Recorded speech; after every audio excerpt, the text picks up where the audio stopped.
Ladies and gentlemen, I want to make this video because it's a lot going on. What is the UFC doing with Payton Talbott? We are seeing one of the biggest falls from grace a prospect has ever had. I'm not in that boat, right? A lot of people saw Payton Talbott versus Lima, and they basically said it's over. Well, Payton Talbott's cooked. 2 losses back-to-back. He's cooked. He'll never be anything. We don't think that's a stretch, ladies and gentlemen. I mean, this guy, 1 fight ago, was labeled as the next Sean O'Malley. The next big thing. Oh, when are we going to get this guy a top 15 matchup?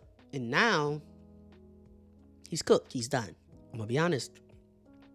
Go watch my predictions. I picked Felipe Lima to beat Payton Talbott. But I'm also super high on Felipe Lima. He's probably my favorite bantamweight prospect. I watched him live in Tampa. Absolutely just school Miles Johns. Felipe Lima has, 2 fights in the UFC? But good quality wins. Muhammad Naimov, upper weight class, short notice, 6 days notice, finishes him. Crazy. We saw how well did that go for Bogdan? I'm just saying. Miles Johns, 15-2, schools him, wasn't close. I'm just saying, people forget, man. No, I'm just playing. But look, what are we doing with Payton Talbott? And it's a broader video than just Payton Talbott, because I'm going to talk about a lot of prospects that I kind of worry about, and a lot of prospects that I feel like the UFC treated correct. Like I said, they announced Payton Talbott versus Felipe Lima, and I just don't think that's the fight you want to make. Especially since Felipe Lima, everybody ain't on to Felipe Lima yet. It just is what it is. He ain't had enough fights in UFC. He ain't really did a lot yet. And it's like, are you low-key trying to build Felipe Lima's name now and pivot off of Payton Talbott? Now that you have Malcolm Wellmaker, you're in the same weight class, having all these highlight reel one-punch KOs. It's almost like the UFC's like, who needs Payton Talbott? UFC has a new shiny toy. I don't even know if Malcolm Wellmaker's... This might sound crazy. Oh, this might be... Cover your ears. I don't know if Malcolm Wellmaker's a better fighter than Payton Talbott. I don't. Malcolm Wellmaker has big one-punch KO power. But as far as like skills on the feet, I don't know if he's better than Payton Talbott. But it's like the UFC has a shiny new toy. Malcolm Wellmaker. Payton Talbott, you just lost the 40-year-old Hani Barcelos. You're done. Let's see if we can build Felipe Lima off of you. Am I wrong? Does it not feel that way? It feels that way for me. And that's kind of fucked up. I look at a guy like Raul Rosas Jr. Okay? He came in, making a splash. You give him C-Rod. We didn't really know C-Rod was what he was back then. But you give him C-Rod, which makes it almost even worse, because Hani Barcelos is at least an established UFC veteran who's competitive with guys at a certain level. But he's going to lose to the Kyler Phillips. He's going to lose to the Umar Nurmagomedovs. Yeah. But everybody else is going to beat them. You know what I mean? C-Rod, we didn't even know C-Rod was the prospect killer. This was before he's the prospect killer. This is his first prospect. He beats Raul Rosas Jr. Kind of makes Raul Rosas Jr. look like a boy in there, make him look like he doesn't belong. What did the UFC do, though? They gave him Terrence Mitchell, a guy who's not really UFC level. Okay wrestling, okay jiu-jitsu, okay striking, pretty decent power. Raul goes out there and finishes him. Then what do? Give him Ricky Tercios, the cardio guy. Not dangerous at all. So we don't got to worry about Raul Rosas with his somewhat mediocre striking. We don't got to worry about him getting hurt. He's fighting Ricky Tercios. A lot of cardio from Ricky. That's about it. He subs Ricky. Whoa, that's kind of impressive. Okay, he subs Ricky. People don't really sub Ricky like that. Okay. Then you give him Mauricio Lang. It's another step up. Strategic steps up in competition. Give him Mauricio Lang. A guy who, he's a good striker. He loses to a certain level in the UFC. Let's see if Raul is ready for that. He beats him. Then you give him Vince Morales. A guy who's shown, damn, against Taylor Lapilus, against Elijah Smith, he's pretty competitive. This guy has good scrambles, good BJJ. Not very dangerous, though, but he's a good fighter. Raul goes out there and beats him. It gets dicey. And it's not finishes anymore. It's decisions. But it's slow elevations in competition. And he's growing. We're seeing Raul, whoa, he's not lost on the feet anymore. Whoa, he's not really one at a time. He's actually putting some combinations together. Damn, he got a little speed with him. Whoa, when he learned that body kick. Now he's setting up the takedowns. I think the next step, they probably give him a Hani Yaya. Or low-key, you can low-key give him, I don't know, that might be a little bit too much, but might be able to give him now the Hani Barcelos fight, especially after Payton Talbott lost, Cody Garbrandt lost. If Raul Rosas can beat Hani Barcelos, it's like, okay, whoa. Now let's see. where he's at with the Victor Henrys of the division, the higher of the unranked, things like that. I even look at a guy like Michael Morales, comes in against Nicolay, finishes him. You give him Trevin Giles. Trevin Giles, decent boxer. He can be finished. Goes out there and finishes him. Okay, cool. A lot of UFC fights under the belt. Payton Talbott, he has about 4 or 5 UFC fights. Name 3 Payton Talbott fights without naming Hani Barcelos. Can you do it? Just crazy. Okay, then. So, you give him Trevin Giles. Beats him. Adam Fugit. KOs him. Okay. Let's give him that next level. Max Griffin. People go, Max Griffin is a step up from Adam Fugit. A step up from Trevin Giles. Give him Max Griffin. Beats him. Okay. Now, we're going to give him an established UFC veteran. Well-rounded. Jake Matthews. Beats him. Okay. Decisions now. But okay, he's beating him. Okay. Neil Magny's fallen from grace.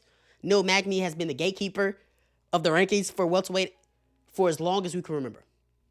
We need more contenders at welterweight to get rid of the old guard. Let's give him Neil Magny. Finishes him. Doesn't look like he belongs in there with him.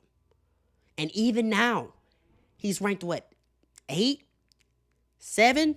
But he got there by beating Gilbert Burns. But now it's time to put up or shut up, and we can see this guy's a problem. I think his next fight should be a Leon Edwards. Get him ranked top 5. But strategic, slow builds. Him, Raul Rosas. When I look at O'Malley, I almost feel like they low-key lucked up. To go from Pedro Munoz in a no contest in a fight to where nothing was happening. Pedro Munoz might have even been up. And then you give him Peter Yan, that's a big risk. And you can almost say it's a bit too much too soon. I still feel like it was a bit too much too soon. I feel like he should have worked his way up. But it ended up paying off. He gets his hand raised. Did he win? Who knows? But he gets his hand raised. Okay, that one paid off. But when you look at Bahomondes, you kind of give him these favorable matchups.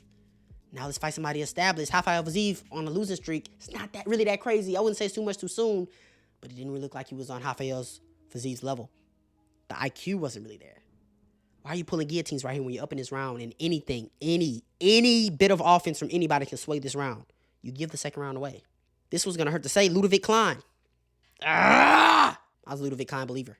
But when he fought Mateus Gamrot, even though I wasn't a believer in that, Mateus Gamrot showed to be a bit too much too soon. And now I'm scared for these prospects. I'm scared. I'm scared for the Mauricio Ruffy. You're kind of babying him a little bit. And we know this guy's good. We know there's something there, but you're kind of babying this guy a little bit. James Yontop, then you give him Bobby Green. Okay. That's cool. Bobby Green just seems like the guy who's just going to get the fuck beat out of him by the next up and comer. I forgot who Bobby Green's fighting, but he's fighting somebody else. He's got to get his fucking ass whooped. It's all good. But let's not forget there was rumblings about Mauricio Ruffy versus Beneil Dariush. And now I understand that. Beneil Dariush has been KO'd twice. Finishers. Ruffy can touch Beneil Dariush's chin. KO. But what happens if Beneil Dariush doesn't get hit? What happens if Beneil Dariush does wrestle?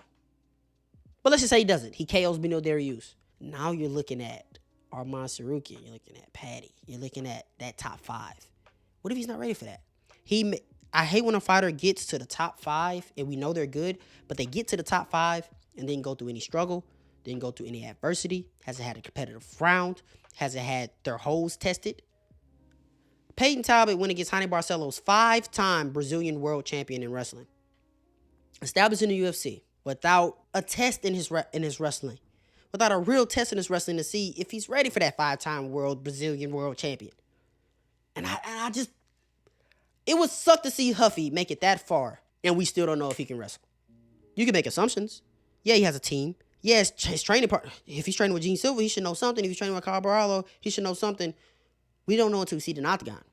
We don't know until Mateus Gamrot's in on your hips and he's driving you to the fucking ground and now you can't get up and now your fast twitchiness is kind of gone. You're already low output. What happens if he goes against a tough as hell striker who's just not going to just get fucking KO'd like Bobby Green in every fucking fight? Who's going to ask you to out-volume him? What's going to happen? I would love to see the elevations. I would love to see him get there instead of getting to the top 5. And there's still a lot of questions. Especially Ruffy. He's a fucking monster. And look at Malcolm Wellmaker. I just said earlier in this video, he's the UFC's new shiny toy. Highlight KOs. But just because he's getting a highlight KO doesn't mean he needs to be fighting Damon Blackshear or Montel Jackson after another highlight KO. That's not what that means. It's not what that means. What's the rush? What is the rush? These guys are young. These guys are 26, 25. They're young as fuck. They're still green. You look at Wellmaker, he's getting all these fucking highlights. He's still green, though. Power is power. Power is something that I low-key feel like, obviously, there's ways you can throw your shot to get more power. But if you got power, it's low-key God-given. But he's green. Hands down. And maybe that's just because he doesn't respect his opponent. The last thing you want him is to be fighting in there against opponents he doesn't respect, doing his thing, and then now he's against Damon Blackshear or Montel Jackson. It's like, oh shit, whoa, he's getting touched there. Whoa, he's getting touched there. Jacobe Smith. Everybody's saying this guy's gonna be top 5. This guy's gonna be welterweight champion. Bro, can he get some fights in the UFC under his belt? They're giving him Nico Price. He's gonna run through Nico. He's minus 1,600. He's gonna run through Nico Price. He's gonna run through fucking Nico Price. But can he get some fights under his belt? I think the UFC clearly know how to strategically build up. I don't think it's luck, but I think they know how to strategically build up some prospects, especially Raul Rosas, the machine. I think Raul Rosas and Payton Talbott are similar as far as how much the machine got behind them. The machine is behind Raul. Chiwiwis. Everybody knows Chiwiwis. Everybody knows this guy. Behind him, and they were really behind Payton Talbott. And it's crazy to see them pivot so fast off of Payton Talbott for losing to Hani Barcelos. And then you look at, they stayed on it with Raul Rosas after losing to C-Rod. That's just crazy to me. Ultimately, I want to say I don't think Payton Talbott's done. I think he still has a bright future as long as he wants to have a bright future. But he obviously has things he needs to clean up. But then the UFC ain't, all I'm saying is the UFC ain't doing him no favors. You lost to Hani Barcelos. Best I could do for you, kid. Felipe Lima. Stuff. Like, comment, subscribe, share. Somebody know they enjoy this like you did. You ain't got to go home. So get the out of here, man.